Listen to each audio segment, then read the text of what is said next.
오늘 함께 나눌 말씀 요한복음 7장입니다. 요한복음 7장 37절에서 39절입니다. 요한복음 7장 37절에서 39절입니다.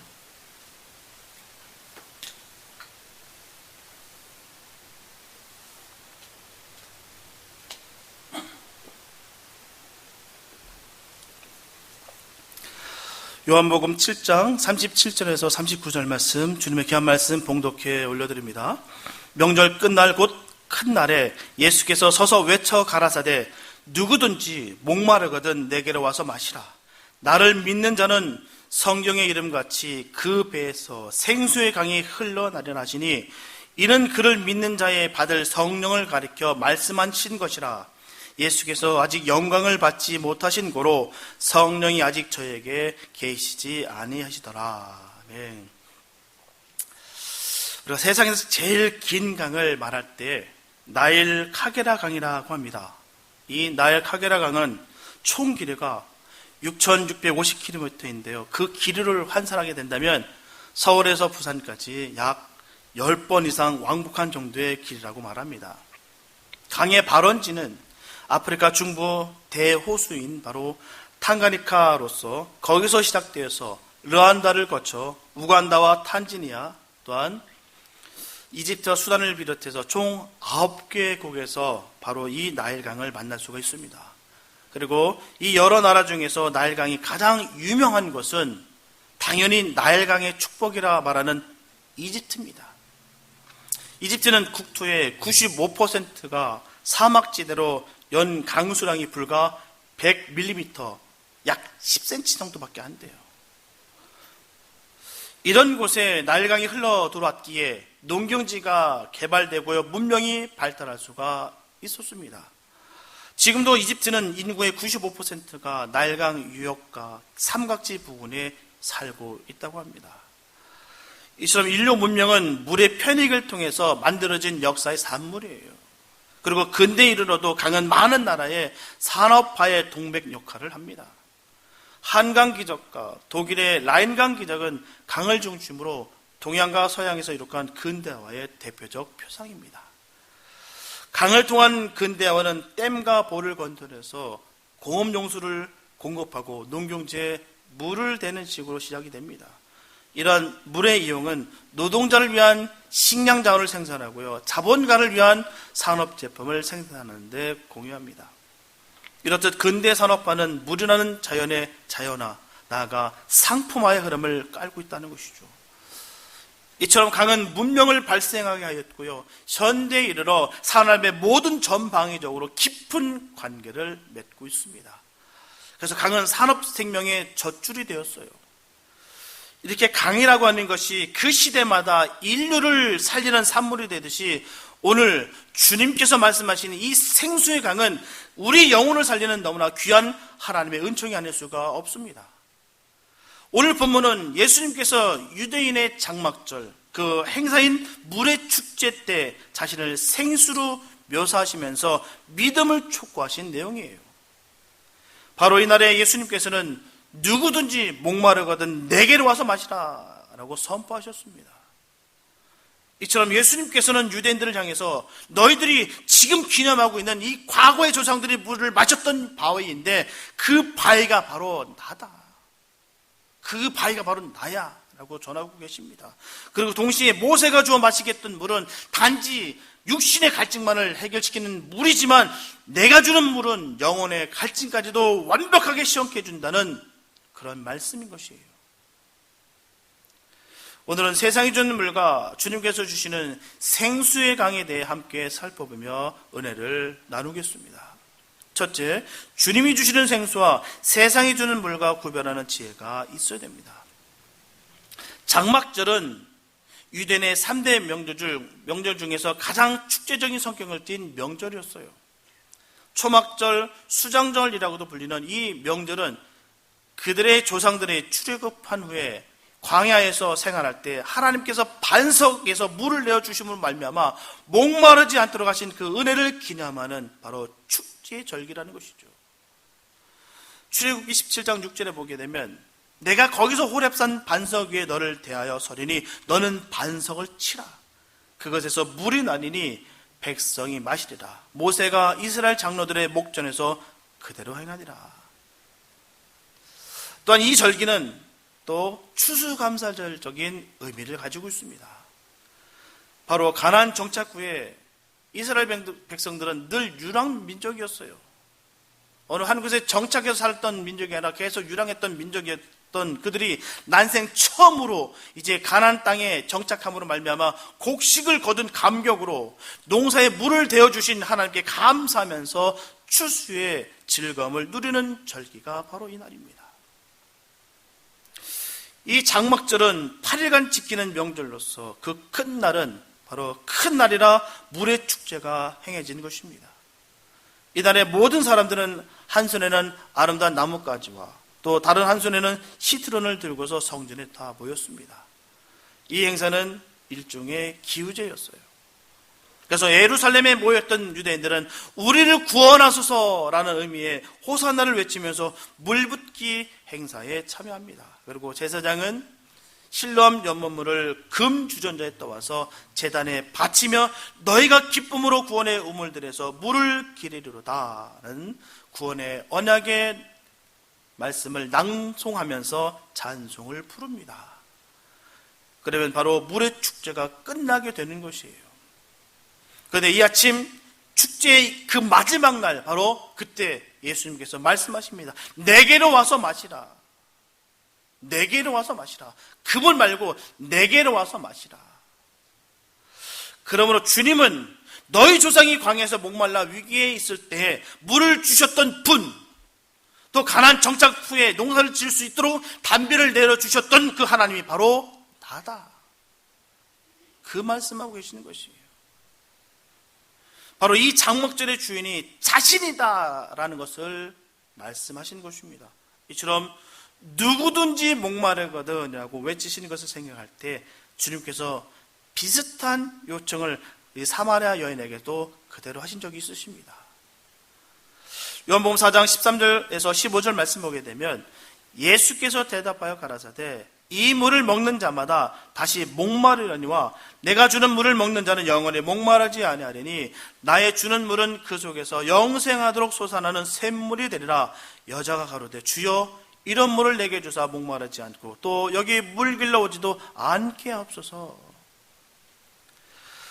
근데 지금은 주님께서 명절, 축제의 날 스스로 거룩하다 여기고 있는 바로 이 유대인들에게 이 말씀을 하셨다는 것이에요.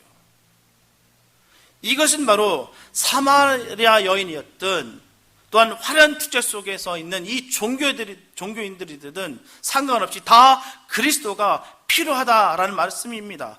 누구든지 다 목마르다라는 얘기예요. 사실 강은 어느 한 사람을 위한 존재가 아닙니다. 만을 위해서 강물은 계속해서 끊임없이 흐르고 있어요.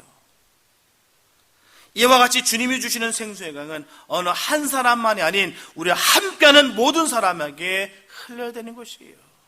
나만 즐기고 나만 가지고 나만 즐거워하는 것이 아니라 이 강을 흘려보내야 된다라는 것입니다. 그 생수로 모든 사람을 살려야 된다는 것이죠. 세상의 그 어떤 것도 주님께서 주시는 생수 아니면 절대로 살릴 수가 없습니다. 세상의 향락과 기쁨은 일시적으로는 잠시 잠깐은 갈증을 해소시키는 것 같으나 하지만 얼마 지나지 않아서 금세 갈증이 생기고요 목이 마를 수밖에 없습니다. 인생의 행복은 마치 가나 혼인잔치의 술 항아리처럼 쉽게 바닥이 보이게 돼 있어요. 계속 넘치고 계속 흐를 것 같으나 금세 바닥이 드러난다는 것입니다. 유대 종교는 바닷물처럼 갈증만을 더해준다는 것이에요. 예레미야서 2장 13절 말씀 보게 되면 내 백성이 두 가지 악을 행하였나니 곧 생수의 근원되는 나를 버린 것과 스스로 웅덩이를 판 것인데 그것은 물을 저축지 못할 터진 웅덩이니라. 행복과 영생의 죽은 자를 버렸다는 것이죠. 하나님을 버렸다는 것이에요. 여기서 물을 저축지 못할 터진 웅덩이라고 묘사하는 것은 인본주의의 한계를 지적합니다. 인본주의. 인본주의가 뭡니까? 자본주의가 뭐예요? 자본주의는 재물이 주인이 되는 세상을 자본주의입니다. 인본주의는 인간이 주인이 되는 세상을 말하는 것이에요. 성도는 하나님이 주인이 되는 세상에서 살아가는 것입니다. 내가 과거에는 나의 주인이 나였으나 지금은 내가 아닌 주님이 나의 구주가 되신다는 것을 믿는 것, 이게 바로 성도인 것입니다. 예수님의 사람의 모습이고 주님과 함께하는 삶의 모습인 줄 믿습니다. 샘을 메우면 물줄기는 곧 말라버리게 돼 있어요. 중근동 지방의 우물은 지하수가 아닙니다. 흐르는 물이 아니에요. 땅에 물이 고여있는 저수성 우물일 뿐입니다. 그런데 그 밑바닥이 갈라져 있다고 한다면 그 무슨 쓸모가 있겠습니까? 그냥 다 쏟아져 없어져 버릴 텐데요. 하나님을 떠난 모든 인생들의 수고와 소망이 이처럼 의미가 없고 허망되게 됨을 우리는 반드시 기억해야 될 줄 믿습니다. 분명하게 주님께서 누구든지라고 말씀하셨어요. 누구든지. 이 말씀은 모든 인생들을 말씀하시는 것입니다. 모든 인생, 누구든지 같은 말이에요. 근데 뜻이 바로 차별 없이라는 뜻입니다. 누구든지 다 구원받는다는 얘기가 아니에요. 다 구원받는다는 얘기가 아닙니다. 예수 믿지 않는데도 구원을 받는다는 것이 아니에요. 말세에 주님 오신 날짜를 알고 주님이 역사를 깨달았다고 해서 또한 신학적으로 박칙하다고 해서 구원을 받는 것이 아닙니다. 많은 분들이 그걸 통해서 착각하고 있어요. 우리가 예수를 바라봐야 되는데 자꾸 거기에 집중하면 예수를 바라볼 수가 없다는 것입니다. 성경을 볼 때마다 예수를 발견해야 되고 하나님의 그 표정을 읽어야 되는데 어떤 지역과 어떤 곳을 집중하면서 하나님의 역사만 바라보면서 하나님을 정작 바라보지 못할 때가 얼마나 많은지 모릅니다. 자칫 거기에 정신이 팔려서 예수를 못 볼 때가 얼마나 많은지 몰라요. 쓸데없는 것에 우리가 피본질에 우리가 집중하면서 거기에 광분하고 있을 때가 남들은 모르는 나만 아는 것 같은 그런 욕심에 우리가 사로잡혀 있을 때가 얼마나 많은지 모릅니다. 분명한 사실은 주님을 믿어야 구원을 받습니다. 다른 것 때문에 구원을 받는 것이 아니에요. 하나님과 그 영원하신 진리의 뜻을 외면한 종교인들의 삶에는 속 시원한 생명수가 있을 수가 없습니다. 이사야서 12장 3절 말씀 보게 되면 너희가 기쁨으로 구원의 우물들에서 물을 기르리로다 라고 전하고 있듯이 오직 예수님의 사랑 안에서만 기쁨으로 구원의 우물을 얻을 수가 있습니다.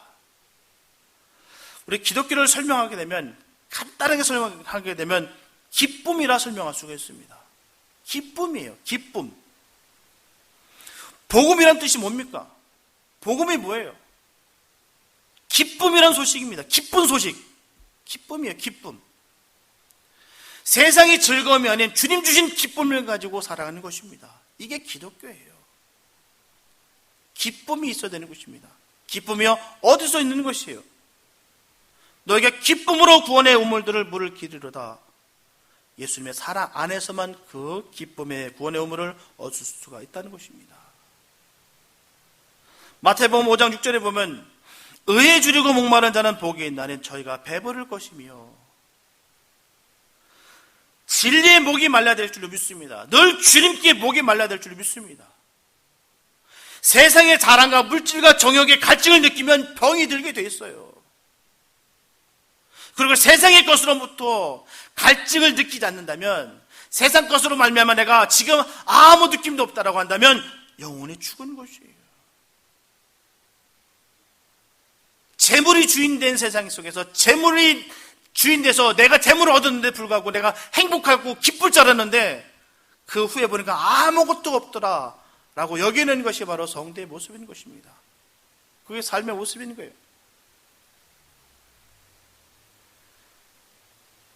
다른 것으로는 결코 채워지지 않는다는 것을 깨닫는 것이 중요하다라는 것입니다. 다른 것은 암만 채워도 채워지지가 않아요. 우리가 다 아는 사실입니다. 왕년에 내가 돈도 벌어봤고 내가 모두 해봤고 다 해볼 때 얘기 안 합니까? 지금도 마찬가지. 암만 갈고해도 넣어봤자 채워지지가 않습니다. 세상의 것으로 말이에요. 성경은 언제나 우리에게 말씀 전하십니다. 깨어있으라. 깨어있으라 라고 전합니다. 깨어있는 자가 뭘까요? 깨어있는 자가 뭐예요? 깨어있는 자가 늘 기도하는 사람입니다. 쉬지 말고 기도하는 것이에요. 그 쉬지 말고 기도하는 게 뭡니까? 늘 골방에 들어가서 다 끊고 24시간 내내 기도하는 것, 무릎 꿇고 기도하는 것, 그게 기도입니까? 그것만 기도예요. 경제활동 다 끊어버리고 세상 관계 다 끊어버리고 인간관계 다 끊어버리고 오직 무릎을 꿇고 기도하는 것만 기도일까요? 아니라는 것이죠. 쉬지 말고 기도하는 것은 바로 늘 주님을 생각하는 것이에요. 늘 주님으로 꽉 채우라는 얘기입니다. 그게 바로 쉬지 말고 기도하는 모습이에요. 주님과 함께하는 사람은 주님께서 반드시 책임져 주십니다. 이 말씀을 믿으십니까? 우린 이 말씀을 믿어야 될 줄 믿습니다. 주님께서 모든 것을 책임져 주신다는 것을 믿는 것이 믿음이에요. 이거 정도는 안 되겠지. 이거는 안 될 것이야. 이 정도는 내가 해야 되는 것이야. 라고 판단하고 재단하고 평가하는 것은 그게 바로 교만입니다. 하나님을 만으로 여기는 것이에요. 하나님께서 이것입니다. 주님께서 책임져 주신다는 것이죠. 우리는 이 사실을 명심해 둘 줄 믿습니다. 그래서 늘 주님 주시는 생수의 강이 우리 삶 가운데 넘치기를 기도해야 될 줄 믿습니다. 늘 예수님으로 성령님으로 충만한 저와 여러분들 되시기를 축복합니다. 둘째, 영원한 생수는 오직 믿음으로 얻을 수가 있습니다.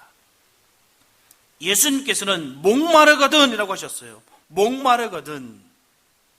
장막절의 축제는 결국 육신적인 분에 대한 감사의 축제였습니다. 하지만 진정 영혼의 갈증, 진리의 갈증을 느껴야만 한다는 말씀이에요. 바로 하나님과 하나님의 나라에 대한 갈증을 느끼는 자만이 예수님에 대한 의미가 있는 것이에요. 이 갈증을 못 느낀다면 예수님을 의미를 모릅니다. 세상에 푹 젖어 있고 그 편리함 속에서 젖어 있다고 한다면 예수님이 안 보여요. 참 예수 믿기 어렵습니다. 본문 38절에 보게 되면 나를 믿는 자는 성경의 이름과 같이 그 배에서 생수의 강이 흘러나리라 하시니라 말씀하셨습니다. 이처럼 주님께서 우리에게 요구하시는 게 뭡니까? 우리에게 요구하시는 게 뭐예요? 언제라도 주님께서 우리에게 요구하시는 게 뭡니까? 오직 믿음입니다. 나를 믿는 자는 성령의 이름같이 배에서 생수의 강을 내가 흘러넘치게 할 것이야. 그렇게 말씀하고 계십니다. 믿는 자에게 말이에요. 주님을 믿는 자에게 이런 역사가 있게 될 것이다 말씀하십니다. 분명한 것은 주님을 진정으로 사랑하는 자가 주님을 참되게 믿을 것입니다. 틀림이 없어요. 그래서 그 중심에 주님을 향한 참된 믿음으로 말미암아 사랑하는 마음이 있기만 한다면 성령님께서는 그 사람의 삶에서 역사하실 것이며 그 사람의 배에서 생수의 강이 터지게 해주십니다. 비록 본문 39절 하반절에서 예수님께서 말씀하시기를 예수께서 아직 영광을 받지 못하신 고로 성령이 아직 저에게 계시지 아니하시더라 하셨어요. 분명하게 주님께서 말씀하실 때는 성령이 저들에게 없다라고 하셨습니다. 하지만 본문 39절 상반절에서 예수님께서 전제로 말씀하시기를 이는 그를 믿는 자에 받을 성령을 가리켜 말씀하신 것이다 라고 말씀하셨어요. 그를 믿는 자, 비록 시기상으로는 다를 수는 있으나 반드시 성령을 구하는 모든 자에게 그런 생수의 강이 흐르게 하실 것이다 라고 분명하게 약속하시는 것입니다. 저는 이 말씀을 믿습니다. 주님께서 약속하신 모든 것을 저는 믿습니다. 그 모든 것을 믿는 저와 여러분 되시기를 축복합니다. 예수님께서 하신 말씀은 반드시 이루십니다. 우리가 가끔씩 그런 말 할 때가 많아요. 밥을 잔뜩 먹고 나서 하는 말이 뭐가 있습니까? 배불러. 배 터져 죽겠네. 배가 터지겠네.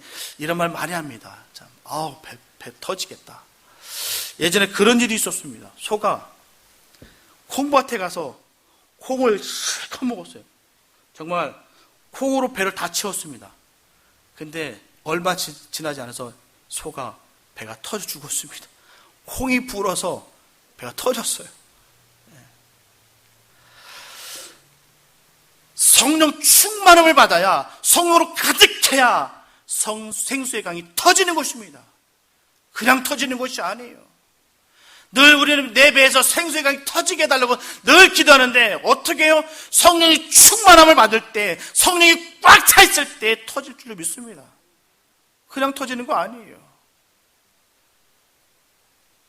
그리고 성도는 그 생수의 강을 흘려보내는 삶을 사는 것이 바로 성도의 삶인 것이에요. 나만 배부르고 나만 즐기고 나만 느끼면 다인 것이 아니라 나에게 온 성령이 충만하여서 생수의 강이 뻥 터져서 죽은 자를 살리는 역사가 나타나는 것이 바로 성도의 삶일 줄 믿습니다. 주님께서는 약속하신 대로 십자가에서 죽으시고요, 부활 승천하신 다음에 우리에게 보혜사 성령님을 보내주셨어요. 부활하신 주님께서 승천하시기 전에 바로 40일 동안 이 땅에서 제자들과 함께 머무신 후에 제자들이 보는 그 가운데 앞에서 승천하셨습니다. 그로부터 열흘째 되는 이 오순절날 주님께서 약속하셨던 그대로 보혜사 성령님께서 오셨습니다. 그래서 이미 2000년 전에 이 땅에 오신 성령님은 우리와 지금도 함께 계시는 것이에요. 그 성령님이 바로 그분이십니다. 우리는 다른 분을 모시고 있으면 안 돼요. 바로 2000년 전에 오신 그 성령님, 그 보혜사 성령님 함께 해야 될 줄 믿습니다. 철저하게 그분이 나의 주인이 되게 해야 되는 것이에요. 내가 착각 속에서 이분이 아닌데도 불구하고 그분인 줄 알고 착각 속에 있는 분들이 너무나도 많아요. 우리는 늘 간구할 것은 바로 2000년 전에 그 오셨던 그 마가다락방에 오셨던 그 성령님, 그분을 우리가 모셔야 될 줄 믿습니다. 그분이 지금도 함께 계시는 것이에요. 그러므로 성령님의 임재가 임할 때 성령님께서 우리의 모든 삶을 인도해 주시는 것입니다. 그렇기 때문에 예수님의 사람들은 성령을 늘 환영하고 간구해야 될 줄 믿습니다. 그때 성령님 역사하시는 것이에요. 누가복음 11장 11절부터 13절 말씀 보게 되면 예수님께서 분명히 말씀하셨습니다. 성령을 받는 것. 너희 중에 아비된 자 누가 아들이 생선을 달라 하면 생선 대신에 뱀을 주며 알을 달라 하면 전갈을 주겠느냐. 너희가 악할지라도 좋은 것을 자식에게 줄 알거든 하물며 너희 천부께서 구하는 자에게 성령을 주시지 않겠느냐 하시니라. 많은 사람들이 오해하는 것이 주님을 만나기 위해서 어떤 노력과 방법을 해야 된다고 생각할 때가 많습니다. 그 말씀은 틀린 말씀이에요. 분명히 주님은 우리의 방법과 노력으로 만날 수 있는 분이 아닙니다. 내 마음대로 만날 수 있는 것이 아니에요. 내 마음대로 좌지우지할 수 있는 분이 아니시다는 것입니다. 우리가 교회 난다고 다 만나고 있습니까? 교회 난다고 다 성령님을 만나고 다 교회 난다고 주님을 만납니까? 안타깝게도 아직 만나지 못한 사람이 너무나도 많아요. 출석을 그렇게 많이 했는데 성경 지식을 그렇게 많은데 아직 성령을 만나지 못한 분들이 그렇게 많더라는 것이죠. 주님께서 우리를 만나 주셔야 만날 수가 있는 것이에요. 내 마음대로 내 멋대로 내가 만날 수 있는 것이 아니에요. 오늘 우리는 응답되지 않는 기도로 인해서 종종 고민에 빠질 때가 있습니다. 정당하면서도 반드시 필요한 기도를 들었음에도 불구하고 응답되지 않을 때 우리는 회의에 빠지지 않을 수가 없다는 것이죠. 비록 우리 눈으로 바라볼 때는 우리의 기도와 간구가 정당하게 보였다 할지라도 그러나 그것은 피상적일 때가 얼마나 많은지 몰라요. 인간의 눈은 핵심을 바라보고 본질을 파악하는데 근본적인 한계가 있습니다. 그러나 하나님은 인간과 같지 않으세요. 우리와 같지 않으십니다. 하나님은 피상을 바라보지 아니하시고 항상 중심과 본질을 바라보십니다. 그래서 우리가 구하는 것 대신에 성령을 주십니다. 성령을 주세요. 그 어떤 것도 비교할 수 없는 그 귀한 성령을 우리에게 주셨다는 것이죠. 그리고 그 성령님은 우리를 바른 길로 인도하시며 주님이 주시는 영속적인 기쁨으로 늘 우리를 인도하십니다. 이처럼 하나님은 구하는 자에게 가장 좋은 것, 근본적인 것을 주십니다. 그 이유는 명확하세요. 하나님께서 우리의 아버지가 되시기 때문입니다. 악할지라도 좋은 것을 주는 그 가운데 어떻게 하나님께서 우리에게 나쁜 것을 주시겠습니까? 가장 좋은 성령을 주신다는 것이에요. 그렇기 때문에 우리의 기도가 어느래도 상관없습니다. 더듬어도 상관없고요. 그 말이 앞뒤가 안 맞아도 되고요. 수사학적으로 세련되지 못해도 괜찮습니다. 비록 찬양이 서툴러도 문제가 되지 않아요. 발성이 훌륭하고 피치가 정확하고 음정 박자 딱 맞고 발성이 팍 들어가서 뻥 터졌을 때 하나님께서 받으신다? 아닙니다. 문제될 게 없습니다. 율동하지 못해도 괜찮아요. 전혀 문제되지 못합니다. 음치 몸치 상관없어요. 절대로 주님을 그렇게 해서 만나는 것이 아니기 때문입니다. 만약에 그렇게 해서 만날 것 같으면 우리가 공부해야죠. 연습해야죠. 그러나 절대로 주님은 그렇게 만나는 것이 아니에요. 그렇게 만난다고 여기는 것 자체가 경건을 가장한 교만입니다. 이 정도 하면 만나줘야 되는 거 아니야? 이 정도까지 노력했는데 만나주는 게 당연한 거 아니야? 이렇게 생각할 수도 있다는 것이죠. 하나님을 함부로 여기는 것입니다. 내 마음대로, 내 뜻대로, 내가 필요에 따라서 마음대로 하나님을 움직이는 것. 진정으로 주님을 사랑하고 믿으면 주님은 언제라도 만나주실 것이고 가장 좋은 것으로 우리에게 주십니다. 우리 주님은 선하신 분이세요. 신실하신 주님이십니다. 거짓이 없으시고 실수가 없으시고 실패가 없으신 그 주님이세요. 그 주님이, 그 전지전능하신 그 주님이 바로 저와 여러분들의 아버지가 되십니다. 그러므로 하나님의 생명과 뜻이 결여된 인간의 행복, 종교, 가치관 등에 더 이상 희망을 두지 마시고 오직 예수님만을 삶의 샘토로 삼으셔서 언제나 만족감 있게 되시기를 예수님의 이름으로 축복합니다. 셋째, 영원한 생수를 마시면 삶이 변합니다. 성령은 세상 끝까지 성도를 의와 진리와 구속의 길로 인도하세요. 뿐만 아니라 예수님께서 생수의 강이 흘러나리라고 하신 것은 성도의 생명력을 의미하는 것입니다. 성도 자신이 광야 같은 세상에서 물을 쏟는 반석이 되며 베데스다 연못 같은 존재가 될 것이다 라고 약속하신 것이에요. 그래서 우리는 우리의 인격이 우리의 삶이 세상의 오아시스와 같은 존재가 되도록 해야 됩니다. 분명한 것은 사랑하면 반드시 상대를 닮게 되어 있어요. 그래서 우리가 주님을 정말 사랑한다면 주님을 닮게 되어 있다라는 것입니다. 그렇기 때문에 예수님의 사람들은 어떻게 하면 매일매일 성령 충만함을 얻을 수가 있을까를 기도하며 간구하는 사람들입니다. 어떻게 하면 세상 것이 아니라 어떻게 하면 이 성령 충만함을 내가 얻을 수 있을까? 그 길은 다른 길은 없습니다. 바로 길이요 진리요 생명이신 예수님을 향한 간절함입니다. 간절함. 결국 세상의 시선을 뺏기는 것이 아니라 온전하게 주님께 시선을 고정해야 될 줄 믿습니다. 바로 십자가를 바라보면서 그 십자가의 길을 주님과 함께 동행하는 것입니다. 그때 비로소 우리의 배에서 생수의 강이 터질 것입니다. 인간의 배라는 것은요, 온갖 욕망과 탐욕으로 가득 차 있어요. 죄악에 꽉 차 있습니다. 그래서 결코 생수가 아닌 이상 인간의 배에서는 선한 것이 나올 수가 없어요. 시기, 질투, 미움, 다툼, 경쟁, 거짓이 나오게 되어 있다는 것입니다. 하지만 생수의 강이신 이 성령님께서 그런 죄악된 것들을 깨끗하게 씻어주시고 새로운 존재, 바로 예수님의 사람으로 세워주십니다. 답은 거기에 있는 것이에요. 생수의 강입니다. 바로 성령님이세요.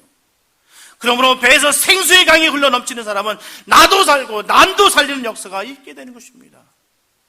만약에 다른 영혼에 대해서 미움과 시기와 질투와 이간질과 거짓이 난무한다면 주님께서 주시는 그 생수의 강을 마시는 것이 아니라 아무리 마셔도 갈증이 가시지 않는 바로 세상의 물을 펄컥펄컥 마시고 있는 것입니다.